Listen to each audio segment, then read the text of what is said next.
Hello guys, আমরা এই সাইডটায় কাজ করি। এই যে এই সাইডটায় কেরালা পিছনটা আমি একটু দেখানোর চেষ্টা করি। এটা হলো পিছনে, বাড়ির পিছনে। এটা খুব সুন্দর জায়গা, তবে বাড়িটাই অনেক পয়সা খরচা করে তৈরি করছে বাড়িটা।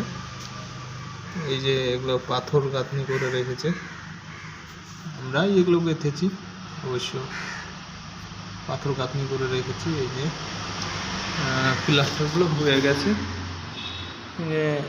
জানলাগুলো দেখুন কতটা হাইট জানলাগুলো। আর এই যে একটা রুম পুট্টি হবে সব, সেই জন্য কেরালা হিসাবে ফিনিশিং নেই, কাজটা ফিনিশিং সুন্দর করে করা আছে। দেখবেন, দেখতে থাকুন, বাড়িটার ফুল ভিডিও আপনাদেরকে দেওয়ার চেষ্টা করব।